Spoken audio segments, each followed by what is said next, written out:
Di kesempatan kali ini, kita akan menyoroti sosok pemimpin yang benar-benar berasal dari pilihan rakyat. Sebelumnya, kita telah membahas perjalanan Prabowo dan Joko Widodo dulu bersaing, kini justru berkolaborasi. Perubahan dinamika ini menunjukkan bagaimana politik bukan sekadar pertarungan kepentingan, melainkan juga tentang membangun masa depan bangsa. Namun, ada satu momen yang menarik perhatian dalam pernikahan Kaisang, absennya Megawati. Publik bertanya-tanya, apakah tidak diundang atau memang memilih untuk tidak hadir? Tidak ada pernyataan resmi yang jelas. Yang pasti, ketidakhadirannya mengindikasikan masih adanya jarak yang belum terjembatani. Jika benar-benar mengedepankan kepentingan negara, seharusnya hadir di momen tersebut bukan menjadi persoalan. Sementara itu, mereka yang datang memberikan pesan penting. Lihatlah Prabowo dan Jokowi dulu rival, kini berada dalam satu barisan. Ini bukan sekadar taktik politik, melainkan bukti bahwa kepentingan nasional jauh lebih utama daripada ego dan perselisihan masa lalu. Lalu, Jokowi memperkenalkan istilah cawe-cawe dalam dunia politik. Awalnya, banyak pihak mengkritiknya sebagai tindakan yang melampaui batas. Namun, Prabowo justru merespons dengan lugas. Demi NKRI, semua harus cawe-cawe. Ini menjadi pembeda antara pemimpin yang visioner dengan mereka yang hanya berteori tanpa tindakan nyata. Dalam realitas politik, bersikap netral sepenuhnya adalah hal yang hampir mustahil. Diam dan tidak bertindak justru membiarkan bangsa ini dikendalikan oleh segelintir orang yang mungkin tidak memiliki kepedulian terhadap rakyat. Oleh karena itu, ketika ada pemimpin yang benar-benar mengambil sikap, wajar jika terjadi reaksi dari mereka yang selama ini menikmati kekuasaan di balik layar. Pihak-pihak yang merasa terganggu mulai membangun narasi bahwa peran Jokowi seharusnya sudah berakhir. Mereka mencoba meyakinkan publik bahwa ia sudah tidak lagi relevan. Namun, fakta di lapangan menunjukkan sebaliknya. Jokowi masih menjadi figur yang diperhitungkan. Partai-partai besar tetap mengharapkan restunya, dan rakyat masih memperhatikan langkah-langkahnya. Bahkan, Prabowo sendiri menegaskan bahwa keterlibatan Jokowi bukan masalah, melainkan justru sesuatu yang diperlukan. Jika ada yang beranggapan bahwa Jokowi harus pasif dan membiarkan semuanya berjalan tanpa arah, maka mereka tidak menginginkan keberlanjutan pembangunan.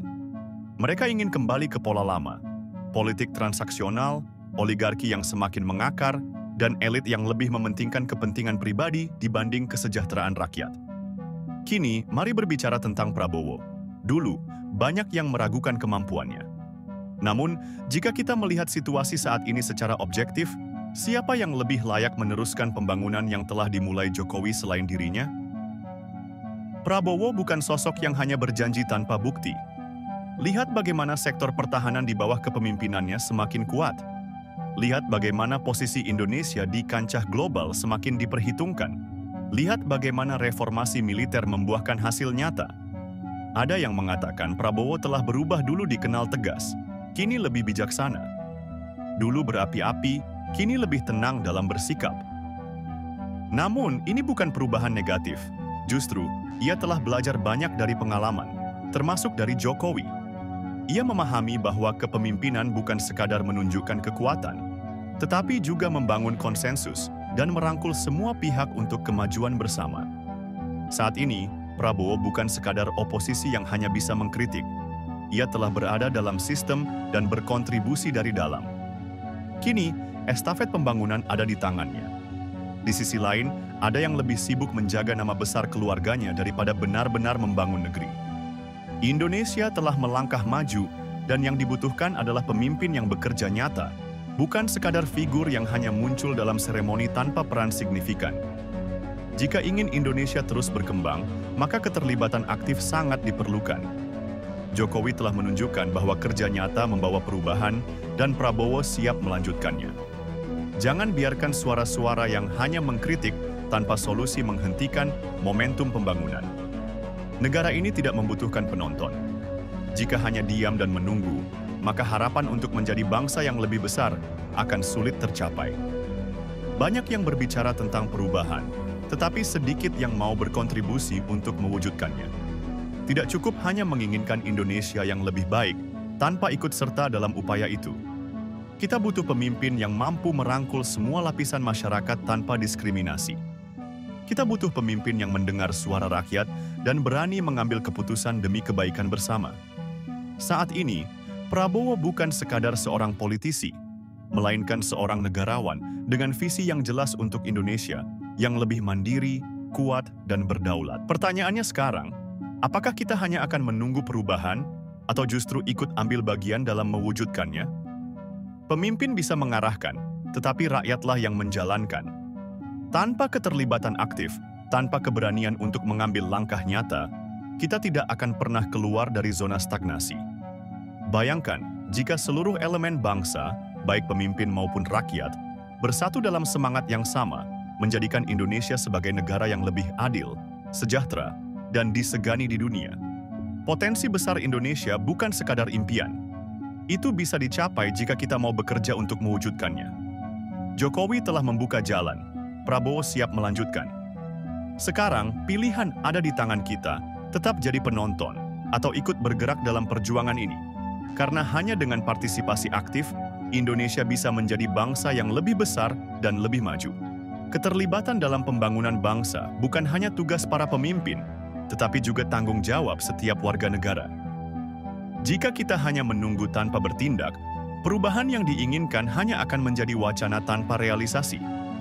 Oleh karena itu, saat pemimpin yang memiliki visi dan komitmen untuk membawa Indonesia ke arah yang lebih baik muncul, dukungan dan partisipasi aktif menjadi hal yang mutlak.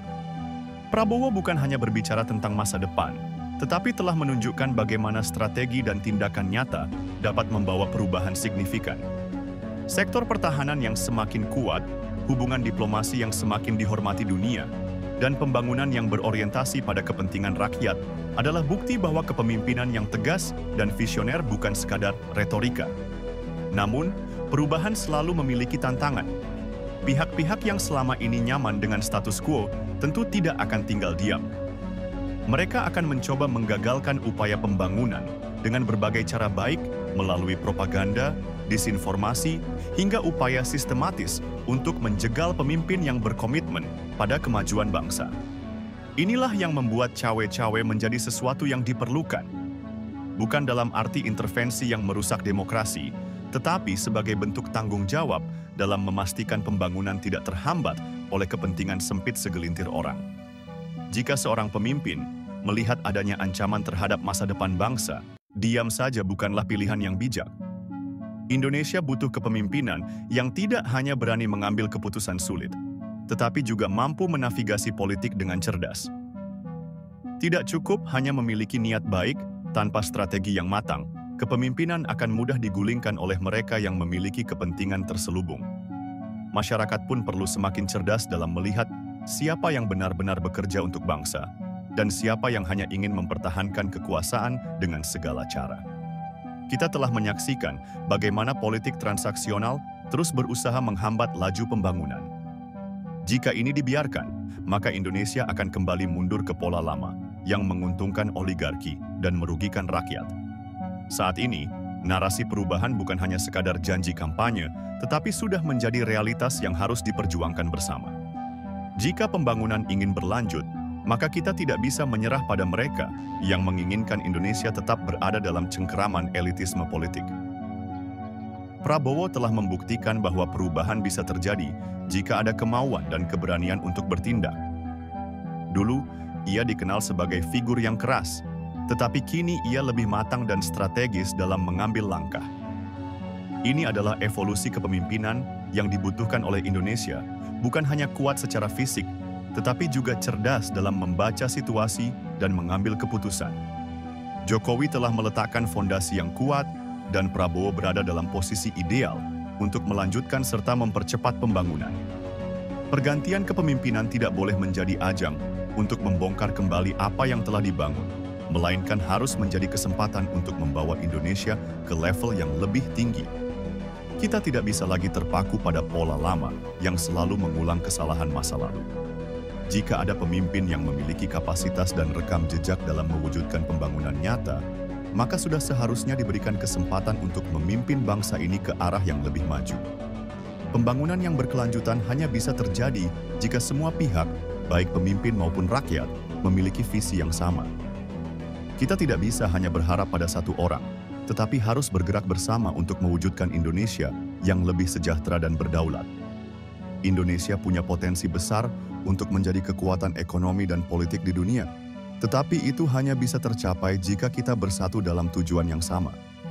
Jangan biarkan perbedaan politik dan kepentingan sesaat menghambat kemajuan yang sudah di depan mata. Pemimpin sejati adalah mereka yang memahami bahwa politik bukan sekadar menang dan kalah, tetapi tentang bagaimana mewujudkan kesejahteraan bagi seluruh rakyat.